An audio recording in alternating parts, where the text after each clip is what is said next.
Welcome back to Lecture 6 for the series on the Diamond Sutra. I'm Parang, Geri Larkin, and I'm happy to be here with you again. And I thought this morning I might start with a little quote before I go into the reading of the book. And it's a quote from a French philosopher. His name was Henry Bergson, and he was a Nobel Prize winner in literature and lived from 1859 to 1941. And he did a lot of thinking about intellect versus intuition. And the reason why I wanted to talk or to read this quote from him is because at this point in the Diamond Sutra, a shift happens. Actually, a serious shift happens, because as you'll hopefully more than vaguely recall from the last lecture, we left Subhuti weeping.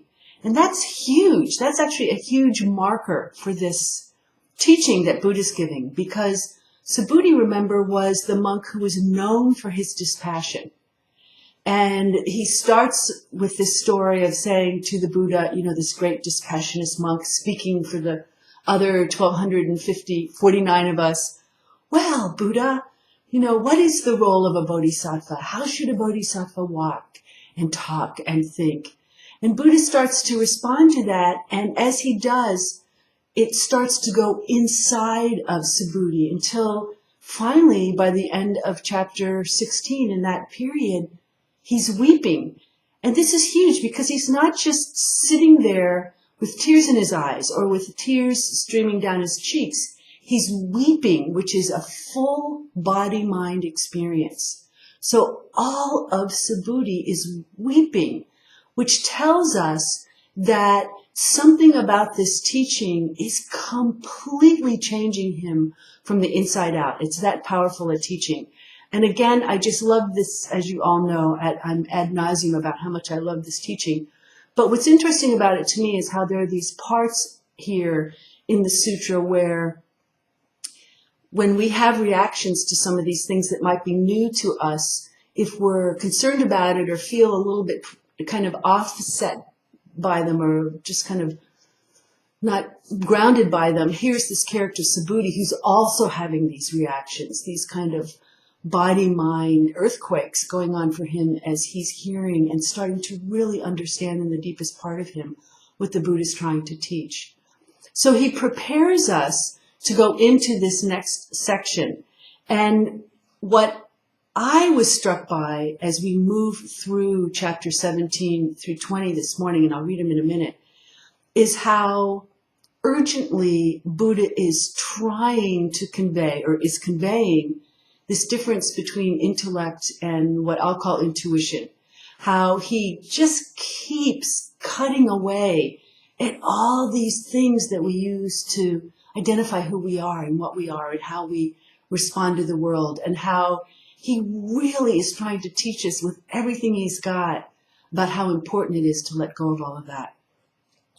So Bergson, in his own French philosopher Nobel Prize-winning way, kind of came to some of these same things. And if you have access to the internet, where I got this quote is from a blog called Brain Pickings. It's spelled like it sounds, BrainPickings. And what's wonderful about this little blog is this young woman who writes it is one of these curiouser and curiouser types. And she comes up with these wonderful, wonderful quotes, complete with photographs, for those of you who like to see the pictures of people. So here's what Henry Bergson had this to say.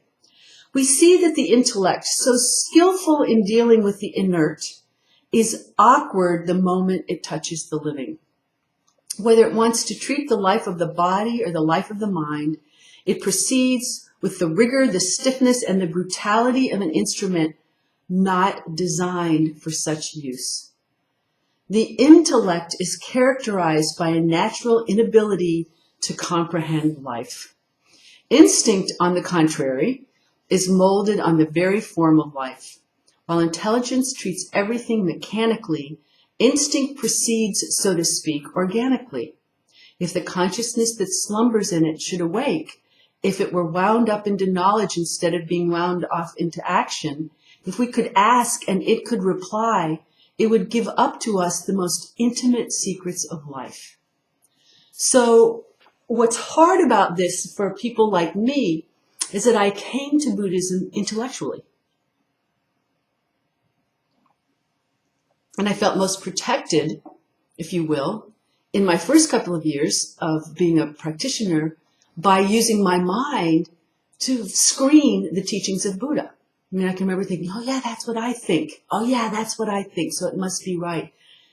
And it served me well. I think it serves us well because we need to have some way to measure whether or not there's integrity in a particular form of spiritual practice. But at some point, we have to have the courage to let go of that.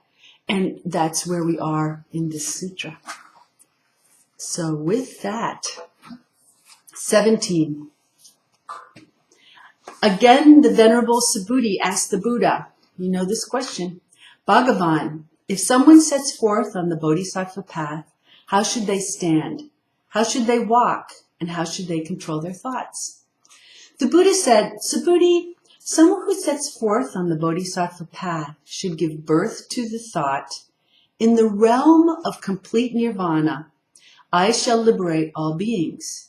And while I thus liberate beings, not a single being is liberated. And why not? Subhuti, a bodhisattva who creates the perception of a being, cannot be called a bodhisattva. Neither can someone who creates the perception of a life, or even the perception of a soul, be called a bodhisattva. And why not? Subhuti, there is no such dharma as setting forth on the bodhisattva path. What do you think, Subhuti? When the Tathagata was with Dipankara Tathagata, did he realize any such dharma as unexcelled perfect enlightenment?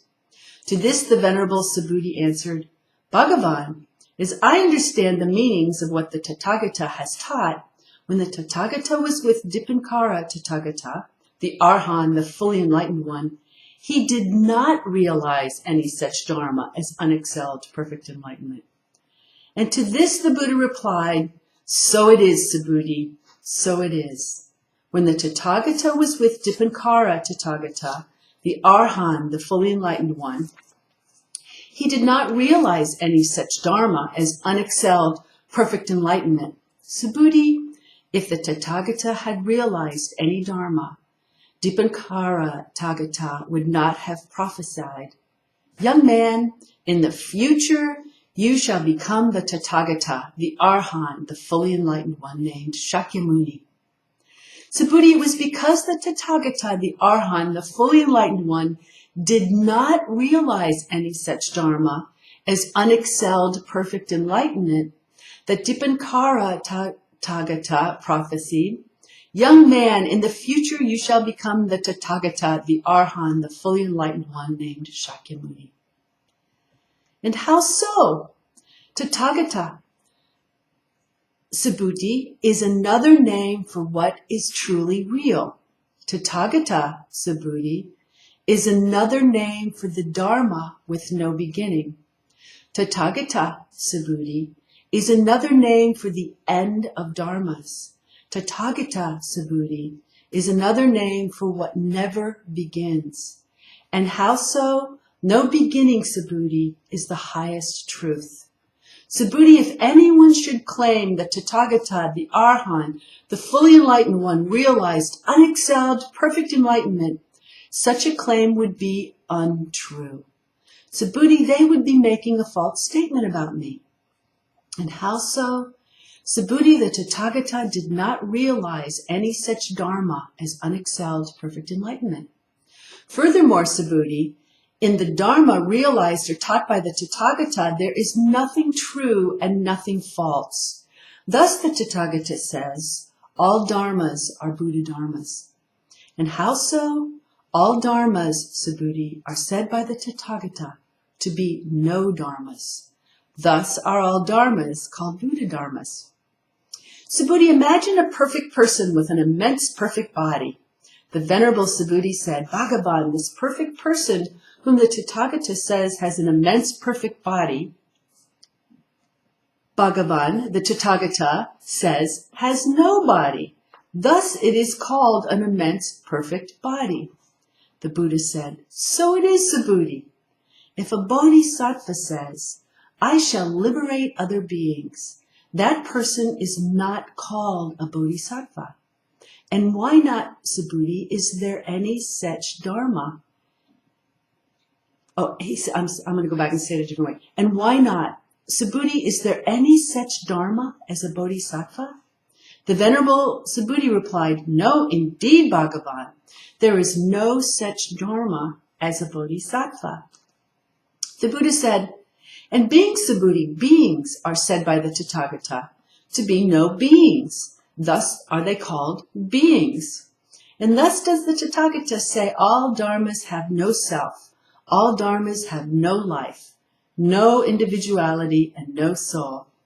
Subhuti, if a bodhisattva should thus claim, I shall bring about the transformation of a world, such a claim would be untrue. And how so? The transformation of a world, Subhuti, the transformation of a world is said by the Tathagata to be no transformation. Thus it is called the transformation of a world. Subhuti, when a bodhisattva resolves on selfless dharmas as selfless dharmas, the Tathagata, the Arhan, the fully enlightened one, pronounces that person a fearless bodhisattva. I want to read that sentence again. Subhuti, when a bodhisattva resolves on selfless dharmas as selfless dharmas, the Tathagata, the Arhan, the fully enlightened one, pronounces that person a fearless bodhisattva. 18. The Buddha said, Subhuti, what do you think? Does the Tathagata possess a physical eye? Subhuti replied, so he does, Bhagavan. The Tathagata possesses a physical eye. The Buddha said, Subhuti, what do you think? Does the Tathagata possess a divine eye? Subhuti replied, so he does, Bhagavan. The Tathagata possesses a divine eye. The Buddha said, Subhuti, what do you think? Does the Tathagata possess a prajna eye? Subhuti replied, so he does, Bhagavan. The Tathagata possesses a prajna eye. The Buddha said, Subhuti, what do you think? Does the Tathagata possess a dharma eye? Subhuti replied, so he does, Bhagavan. The Tathagata possesses a dharma eye. The Buddha said, Subhuti, what do you think? Does the Tathagata possess a Buddha eye? Subhuti replied, so he does, Bhagavan. The Tathagata possesses a Buddha eye. The Buddha said, Subhuti, what do you think? As many grains of sand as there are in the great river of the Ganges, does the Tathagata not speak of them as grains of sand? Subhuti replied, so he does, Bhagavan. So he does, Sugata. The Tathagata speaks of them as grains of sand. The Buddha said, what do you think, Subhuti? If there were as many rivers as all the grains of sand in the great river of the Ganges, and as many worlds as there are grains of sand in all these rivers, would there be many worlds? Subhuti replied, so there would, Bhagavan. So there would, Sugata. There would be many worlds. The Buddha said, and as many beings as there might be in those worlds, Subhuti, I would know their myriad streams of thought. And how so? Streams of thought, Subhuti, what the Tathagata speaks of as streams of thought, are no streams. Thus they are called streams of thought. And how so? Subhuti, a past thought cannot be found. A future thought cannot be found. Nor can a present thought be found. 19. Subhuti, what do you think? If some noble son or daughter filled the billion worlds of this universe with the 7 jewels and gave them all as a gift to the Tathagatas, the Arhans, the fully enlightened ones, would the body of merit produced as a result by that noble son or daughter be great? Subhuti replied, great indeed, Bhagavan. It would be great, Sugata. The Buddha said, so it would, Subhuti, so it would. The body of merit produced as a result by that noble son or daughter would be immeasurably, infinitely great. And how so? A body of merit, Subhuti. A body of merit is spoken of by the Tathagata as no body. Thus is it called a body of merit. Subhuti, if there were a body of merit, the Tathagata would not have spoken of a body of merit as a body of merit. 20. Subhuti, what do you think? Poor Subhuti. Can the Tathagata be seen by means of the perfect development of the physical body? Subhuti replied, no, indeed, Bhagavan. The Tathagata cannot be seen by means of the perfect development of the physical body. And why not? The perfect development of the physical body, Bhagavan, the perfect development of the physical body is spoken of by the Tathagata as no development. Thus it is called the perfect development of the physical body. The Buddha said, Subhuti, what do you think? Can the Tathagata be seen by means of the possession of attributes? Subhuti replied, no, indeed, Bhagavan. The Tathagata cannot be seen by means of the possession of attributes. And why not? Bhagavan, what the Tathagata speaks of as the possession of attributes is spoken of by the Tathagata as no possession of attributes. Thus it is called the possession of attributes. So, halfway through this sutra, we finally are hearing exactly what it means to be a bodhisattva. How we should stand, how we should walk, how we should control our thoughts. And on the surface, it seems like the answer is the same as chapter 2. But chapter 2, when at the very beginning of this sutra, it's really more kind of a description of the path. And you can feel the difference, especially when you read it out loud. Here, what Buddha is doing is he is really digging in. He is reaching deep to pull out any and all labels out from under Subhuti. I mean, everything. And he starts with this, if you dare give a thought that you're liberating anybody else, you are in serious trouble. This is not being a bodhisattva.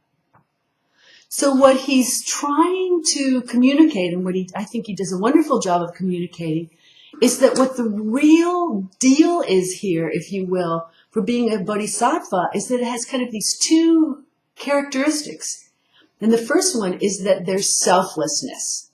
This pure selflessness. No I, no me. You know, if we call it that, is it that? It's not that. You know, it just reminds me so much of the, you know, rivers are rivers, then they're not rivers, and then they're rivers again. Teaching, just stay out of the self. So selflessness. And the other thing that I think is deeply comforting about this part of the Diamond Sutra is that clearly the role, if you will, of being a bodhisattva is a role that has no beginning and no end. And so then can all be comforted by that this bodhisattva energy, if you will, always is an always energy. There is no end. It's never going to stop. There's no kind of 30 quarts of it and then we're done. It's always there, both for us and for all things and all beings. But, you know, again, when you think about why is he doing this? Eyes, no eyes, what kind of eyes, da, da, da, da, da. And all I can come up with here is that this long conversation about, you know, if you call it an arm, it's not an arm, it is an arm, is that what Buddha's trying to communicate here is that there is a role for what I'll call a provisional self, you know, for this self, you know, the prong self now, and then the prong self now, and then the prong self now, because that's how we have to be in the world. I mean, there is this self that needs to be in the world. But what Buddha is saying to Subhuti, hang on. Don't even begin to think that that's what is really going on here. That there is no self. I mean, to get caught up in self and at any level in any way is such a mistake on this path. And I'm sure you've learned that many times in your own experience. Let's see. The other thing he does here is I've got way too many notes to myself, so I'll read the ones that I've underlined to myself before I came out here.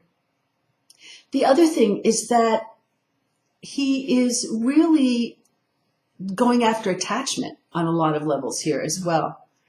So he's saying, don't get attached to this thing we call bodhisattva. And then he's saying, don't get attached to attachment. And actually, one of the things is, again, I already, now that we're in the 6th lecture, that I see a lot of things in the sutras being pretty funny.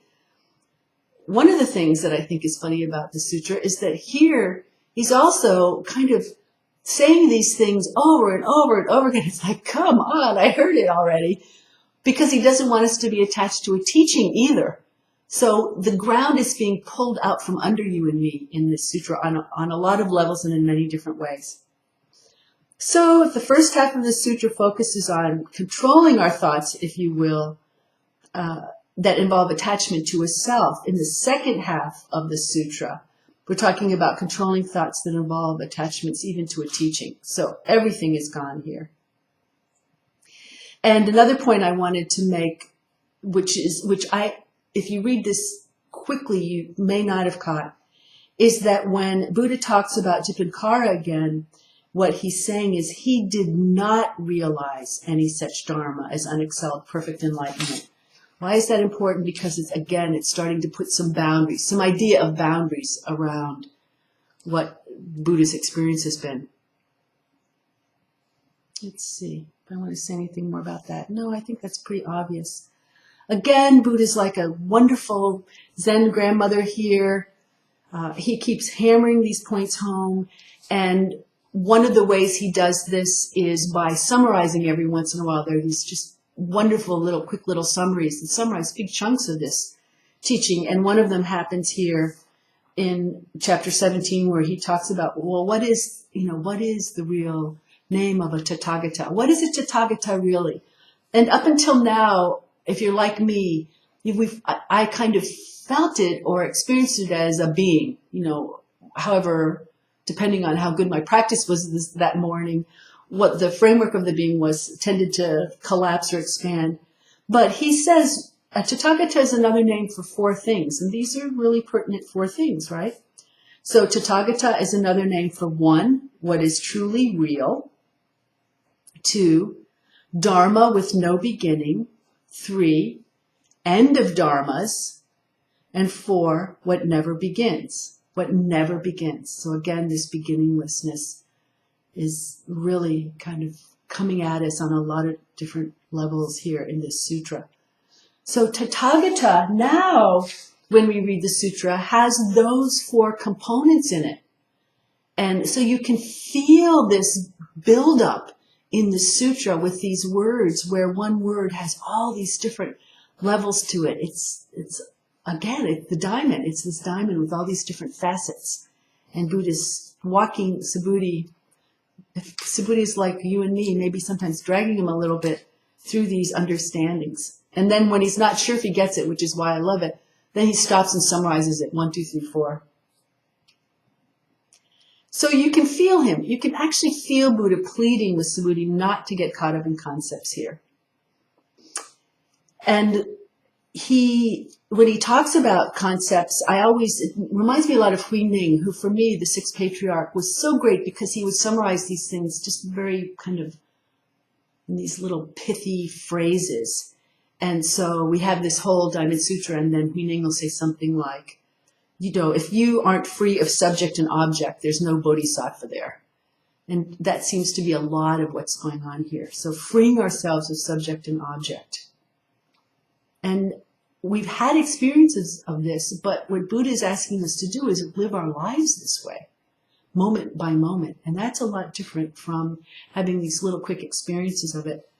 Again, when I was preparing for this lecture, I was trying to think of what are times outside of my Dharma training where I've experienced this. And one of the joys of having children, I have 2, is that you do experience it because you're not every day, thankfully, but having these moments where you have to, pull them away from danger, if you will. And there's no subject or object. With both of my kids, with each child, I've had at least one experience where I've had to pull them out from traffic because the car was coming or the truck was coming or whatever. They thought they could cross the street before the car hit them, and it was clear that was not going to happen. And what was interesting about these, one time actually with my daughter, I can remember pulling her back, And the car that I pulled her back from actually ran over my foot, so it was that close. And what was interesting about those experiences was there was no subject and object. I mean, there wasn't any me saving this kid. There was just the movement of pulling the child off from the street. And what's even more interesting as I think back is that feeling of emptiness, beginninglessness, if you will, stayed with me for quite a while. I can remember actually standing there with her in this kind of spaciousness, which was new to me, and, that I didn't experience again for a long time until after I had practiced for a long time. So we've all had tastes of this. So having a taste of this and knowing that it's possible for us is one thing. What Buddha is asking Subhuti, and he's asking you and me to do, is to live this way, period. That's a whole different level of a bodhisattva vow. So in chapter 18, Buddha keeps playing with Subhuti. Does the Tathagata possess a physical eye, a divine eye, a prajna eye, a dharma eye? Yes, no, yes, no, yes, no. And then what he's doing is he's then setting Subhuti up again by saying, you know what? Selflessness. Here's Subhuti having to answer him on almost every little thing, it feels like, especially if you're reading it out loud, until he finally does this kind of punchline teaching of teaching Subhuti to transform his thoughts by perceiving the selflessness of all dharmas. There's no self in any of the dharmas that Buddha is talking about here. And again, if you wanted to summarize this, once you kind of tap dance around it, you realize that what Buddha is really talking about here is upaya, skillful means, or what I always call right action. And it includes everything. And what's great about this is it includes all the eyes that Buddha's just gone through with Subhuti. It includes the eye that has to see things. It includes the prajna eye, the wisdom. It includes the divine eye, which has a sense of things outside of the experience itself. It includes the dharma eye, which perceives the means to help other people. It's just really wonderful. And then again, at the end of this section, Buddha goes back to merit. And, especially when I read this the first time, I thought, boy, he better go back to merit. Because once you really kind of make your way slowly but surely through these chapters, they're so much more dense, at least for me, than the beginning part of the sutra, that I was actually really pleased and relieved that he's like, oh, by the way, let me go back to merit again here. So that if you're kind of caught and thinking, yeah, it's too much, then he brings on the merit one last time. Actually, not one last time. In chapter 19, he brings it back, where he talks about filling the billion worlds with the jewels, and the merit would be really great. And so he's actually saying, yes, charity is great merit, but then he goes beyond that and says, but if it's the selflessness, it's even more. It's even more. This detachment from form, even more, even more. Why? I mean, you already know this from your own practice, because when we stay attached to form, then we're staying attached to self in some way, in some form. Let's see if there's anything else I want to talk about that. No, I don't think so. What I wrote to myself was that that it's so important here to remember to stay in this place of emptiness as much as possible as you move through this sutra, so that it can kind of seep into your bones. And that's where the Heart Sutra is just so critical here, because the Heart Sutra really helps a lot with letting go of the things that you and I even subconsciously tend to cling to. And before I talk about that, I actually want to say a couple things about the Heart Sutra with just a couple more points. I want to say one last thing about the sutra itself. By the time he gets to this chapter, the 20th chapter, Buddha is really pushing and pushing, and he's pushing past emptiness. And I can only tell you from my own experience, because I had this need for people to not be afraid to be fearless. Isn't that funny? I don't want you to be afraid to be fearless. When we push past emptiness, which is exactly what Buddha is positioning Subhuti to do in a wonderfully skillful way, what we find is that behind emptiness, there's this great aliveness that is saturated with intelligence. And I want to say that to you because I want to encourage you to keep going so that you can have your own experience of this. What it did for me, what it does for me, is it lets me let go of what I think the solution is when I'm able to do that to any situation. Whether it's the state of the world, whether it's how my children are doing, whether it's how the Hermitage is going to do over the next couple of years, it just is this wonderful, juicy aliveness which holds me up through all of this. And it doesn't hold me up to make me not be responsible for these things. I think that's a mistake that a lot of us make. What it does is it holds me up so that there's room for right action, so that right action can happen. And so that is, my applauding Buddha for these chapters in particular, because that's what he's positioning Subhuti to really understand here by pulling so much out from under him. He really is positioning him to be fearless. Okay, with that, let's see. So intuition is a way that I've found to really taste this on a lot of levels. My friends all laugh at me, but I actually took a remote viewing class years ago, which is, I won't go into it because you'll all be rolling your eyes. I can't even see you, but I know you'll be rolling eyes. But I wanted to help police forces to find missing children. My mother is deeply intuitive, and so I thought, well, if I can, learn how to be really intuitive, and then I'll be able to help all these police forces. You can just imagine me walking into a police station and say, oh, here I am to help. You find these homeless kids. Having said all those things, one of the things that was really interesting to me was when I took this class, and I was pretty overwhelmed by how much I could pick up of situations just by sitting there and being quiet. What was interesting to me about that was that what I came away with was a sense of fearlessness and a sense of being taken care of by the world. I mean, I couldn't put it into words, but there was this wonderful, wonderful sense of being taken care of. And what it ended up doing for me is it ended up giving me the gift of paying better attention to what I was, forgive me, supposed to be doing in any moment. All right, I'll stop there because that's just more than you asked for. Okay. With that, the Heart Sutra prepares us for the Diamond Sutra. So if there are times where you're feeling overwhelmed by the Diamond Sutra, I encourage you to go back to really think about the Heart Sutra. My guess is that you chant it every morning, so you can just chant it to yourself. But it prepares us for the Diamond Sutra in a huge way. And what is the huge way? It takes the I out from under you and me. I mean, here we have Avalokiteshvara Bodhisattva. When he practices deep Prajnaparamita, what happens? What happens? It's instant. All 5 skandhas are empty. All 5 skandhas are empty, and then boom, what happens? He's saved from suffering and distress. So there it is. Every morning we chant this to ourselves. When we let go of I, boom, all suffering and distress. Easy to say, hard to do. Form is no different from emptiness. Emptiness, no different from form. So the Heart Sutra is deeply connected to the Diamond Sutra. They're all part of these wisdom sutras.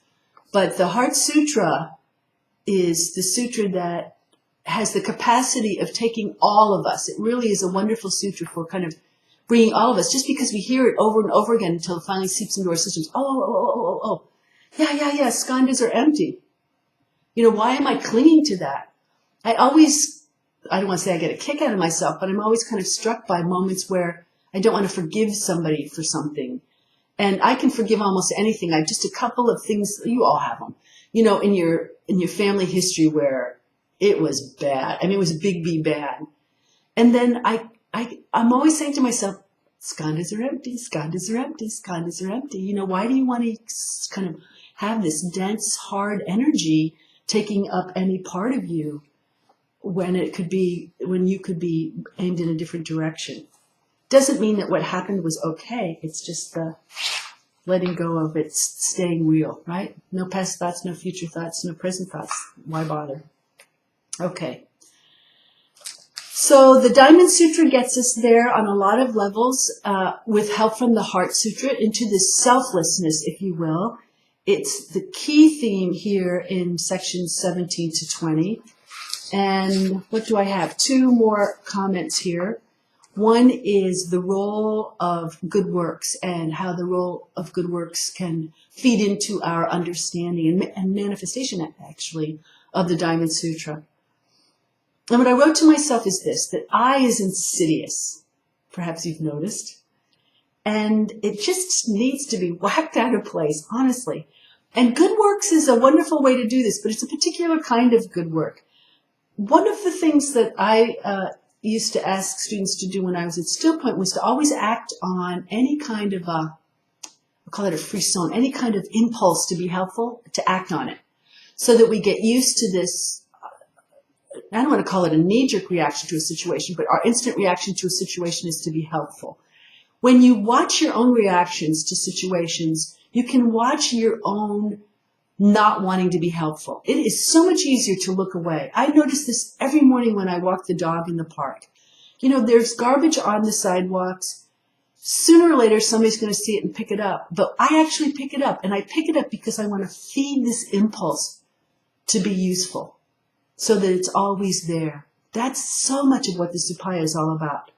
So we need to figure out how we can use this impulse in a way that helps us let go of the great I. And the best way to do that I've found, and I'm happy for suggestions from all of you, is to do good works in a way that's anonymous. So we're not feeding ourselves. It's kind of the opposite end of the spectrum from university buildings with your name on them. I get such a kick out of them, and I know that universities need the money, but I think, oh my goodness, I think I would die if there was a building with my name on it. I feel, oh, who am I trying to get here?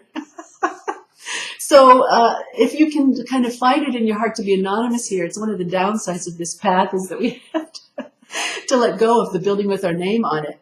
Not to not give the building, it's the name part. So how do we do it? Anonymous giving. And you know, I have great memories of being a teacher at Still Point in Detroit, and one of them has to do with all the anonymous giving that went on there. It was a part of the culture of the temple. I mean, every day there was something that was so touching to me, that where there was an anonymous gift. And, you know, we would have days where all of us, all the residents in the temple would wake up and somebody would have put tiny vases of flowers outside of our doors. I mean, that's just incredible. To get up, you know, before it's light out, stumbling into the hallway in the dead of winter, and there are, you know, a couple of little flowers in a vase. Just unbelievable. I had times when somebody patched my robes, where I had ripped out the knees. You all know, with those of you who like me do lots of prostrations, the knees go first.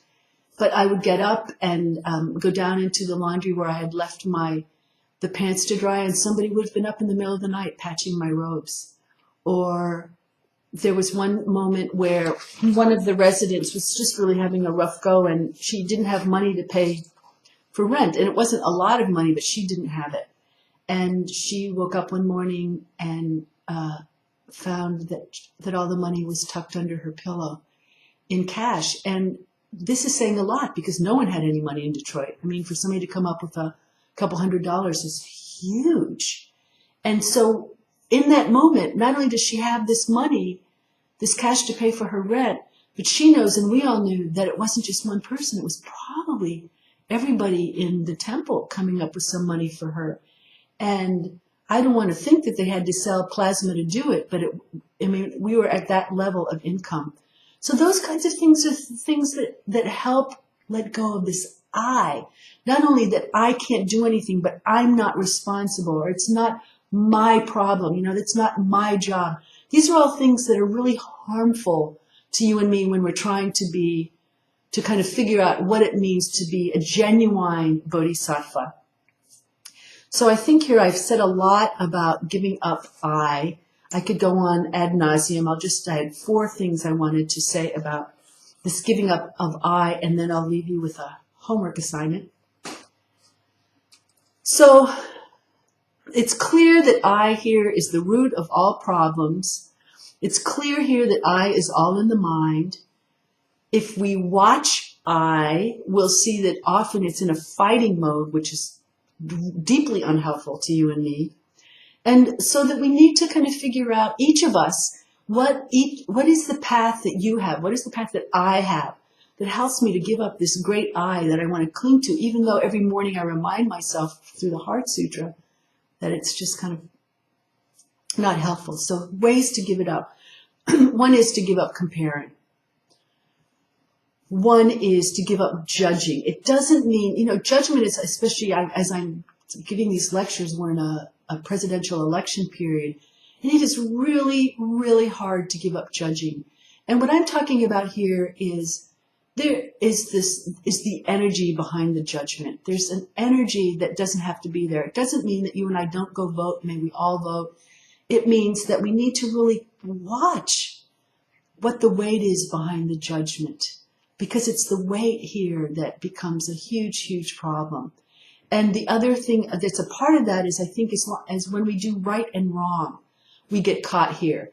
I mean, I'm saying that, and I want you all to know that if I have one thing that I will leave anything of value in my life to, it's the people who work against sex slavery around the world. But if I got caught in the judging of that, I would be paralyzed. And that's not helpful to anybody. So that's what I'm talking about here. Trying to fix someone else.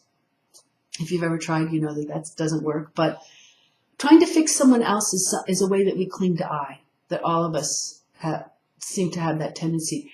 And it can be, what's interesting about living in a monastery is that it can become very subtle. There's a huge difference between correcting somebody who didn't wash their bowl out, for example, and correcting somebody and feeling that, and you know what this feels like, that kind of smugness that comes up your spine. You've kind of caught them and corrected them a little bit. And we need to let go of that. And that's all part of the fixing someone else. So what we're being asked to do here is to say yes to our life unconditionally, whatever that life is, and to move out from there. All right, so you won't be surprised by the homework question. There's a woman that I discovered when I was a student in New York City in the late 70s, Annius Nin, it's N-I-N. And she actually had a reputation for being this wild and woolly character. She was, on many levels, a wild and woolly character, wonderfully juicy, especially for a 20-something discovering her diaries for the first time. But I think in a lot of ways she gets shortchanged, because in and among these juicy stories about her life, there would be these zingers that she would throw out that would just, make me just kind of stare out in space trying to figure out what she was saying, knowing that there was something there. So one quote that I have from her, not that I could find it for you anywhere, is this: "The intellect by itself is the seat of trouble." The intellect by itself is the seat of trouble. My question is this: why? And I want to ask you to go back to the Diamond Sutra and see if you can find some quotes that'll help you to tell me why the intellect by itself is the seat of trouble. Good luck, and I'll see you with the next lecture. Thank you.